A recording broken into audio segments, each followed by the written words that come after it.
रुमाली पाककलेमध्ये तुमचं खूप खूप खूप मनापासून स्वागत। थंडीची सुरुवात झाली की प्रत्येकाच्या घरी आवर्जून केले जाणारे मेथीचे किंवा डिंकाचे लाडू। अगदी सोप्या पद्धतीने इथे मी मेथीचे लाडू तयार करून दाखवलेले आहेत।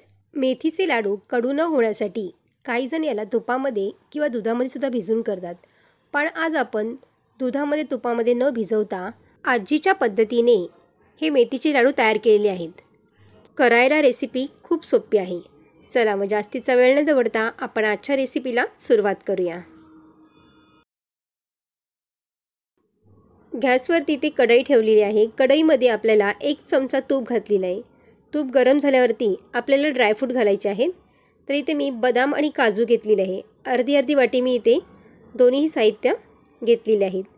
ड्रायफ्रूट तुमच्या आवडीप्रमाणे तुम्ही कमी जास्त करू शकता। काजू बदाम या व्यतिरिक्त तुम्हाला दुसरे ड्रायफ्रूट जरी घालायचे असतील तरी तुम्ही ते घालू शकता, जसं की पिस्ता, अक्रोड इथे वापरू शकता। कलिंगडच्या बियासुद्धा यामध्ये तुम्ही वापरू शकता। तर अशा पद्धतीने इथे हे आपण काढून घ्यायचं आहे। आणि त्याच कढईमध्ये 1 वाटी इथे मी डेसिकेटेड कोकोनट घेतलेला आहे आणि त्याचबरोबर 1 वाटी आपल्याला खारीक पावडर घ्यायची आहे। तुम्ही या ठिकाणी डेसिकेटेड कोकोनट तुमच्याकडे नसेल तर तुम्ही सुकं खोबरे किसून जरी घेतलं ना तरीही याच्यामध्ये चालू शकतं। सुकं खोबरं आपल्याला किसायचं आहे आणि 2 मिनटं याला परतून मिक्सरमधून बारीक करून घ्यायचं आहे।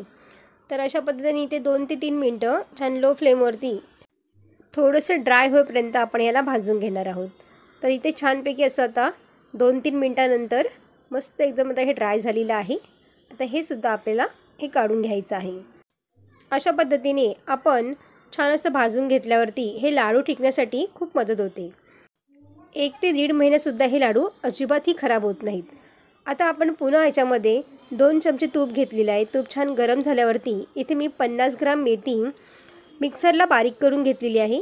साधारण 1 वाटी झालेली आहे, 200 ग्राम झालेली आहे इतकी। तर आपल्याला पुन्हा हे छान मिक्स करून तुपावरती लो फ्लेमवरतीच आपल्याला हे भाजून घ्यायचं आहे। काही जण हे पीठ दुधामध्ये किंवा तुपामध्ये रात्रभर भिजवून ठेवतात, त्यामुळे मेथीचा कडवटपणा पूर्णपणे निघून जातो। पण असं न करता आज आपण अशा पद्धतीने छान भाजून घेणार आहोत। या पद्धतीने सुद्धा मेथीचे लाडू अधिक जास्त पौष्टिक तयार होतात। तर थोडं तूप मी आणखीन घातलेलं आहे यामध्ये, 2 चमचे इतकं, आणि पुन्हा छान असं भाजून घेतलेलं आहे। तर आता इथे आपलं पीठसुद्धा भाजून झालेलं आहे। तर आपण हे पीठ काढून घेऊया। आता इथे आपण हलीम घेतलेला आहे। तर हलीम इथे मी 2 चमचे घेतलेले आहे। पोहे खाण्याच्या चम्मचनी इथे मी 2 चमचे इतकं हलीम घेतलेलं आहे। हलीमसुद्धा तुमच्या आवडीप्रमाणे तुम्ही कमी जास्त इथे करू शकता।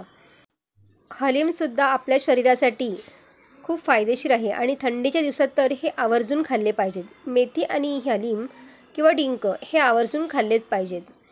त्यानंतर आपल्याला 2 चमचे तूप पुन्हा घ्यायचं आहे आणि आपला डिंक हा तळून घ्यायचा आहे। डिंक तळताना एकदम सगळं घालायचं नाही आहे, थोडा करून याच्यामध्ये घालून छान फुलू द्यायचं आहे। त्यानंतर हे काढून घ्यायचं आहे। डिंक जर चांगला फुलला नाही ना तर तो दाताखालीनं चिवट लागतो, अगदी क्रिस्पी बनत नाही। त्यासाठीच आपल्याला लो फ्लेमवरती डिंक छानपैकी तळून घ्यायचं, छान फुलू द्यायचं आहे, त्यानंतरच आपल्याला हे काढून घ्यायचं आहे। तर सर्व अशाच पद्धतीने इथे मी डिंक तळून घेणार आहे। आता डिंकसुद्धा आपलं सगळं इथे तळून झालेलं आहे आणि त्याच कढईमध्ये इथे आपल्याला 2 वाटी गव्हाचं पीठ घालायचं आहे। मेथीचे लाडू बनवायची ही माझ्या आजीची पद्धत आहे। आजी म्हणायची की जितके मेथीचे लाडू कडू असतील ना तितके ते पौष्टिकसुद्धा असतात। जसं औषध असतं कडू, पण ते शरीरासाठी खूप गुणकारी असतं, तसंच हे मेथीचे लाडूसुद्धा असतात। सकाळी 1 खाल्लात ना की दिवसभर थकवा किंवा आळस पूर्णपणे हा निघून जातो आणि आपल्या शरीरासाठी सुद्धा हे खूप पौष्टिक असतात। तर पुन्हा आपल्याला 1 चमचा तूप घालायचं आहे आणि इथे गूळ घातलेला आहे। तर गूळ आपण कशा पद्धतीने घेतलेला आहे, इथे मी 2 वाटी गूळ घेतलेला आहे। आपलं मिश्रण जे तयार झालेलं आहे ते 4 वाटी होतं। मेथीचं सगळं हे मिश्रण आपण तयार केलं जे होतं ना भाजून, ते 4 वाटी भरलं होतं, त्यामुळे इथे गूळ मी 2 वाटी घेतलेला आहे। हे प्रमाण अगदी परफेक्ट आहे। आणि त्यानंतर आपल्याला गरमच असताना या मिश्रणामध्ये असं घालून घ्यायचं आहे आणि आपल्याला सगळं मिक्स करून घ्यायचं आहे।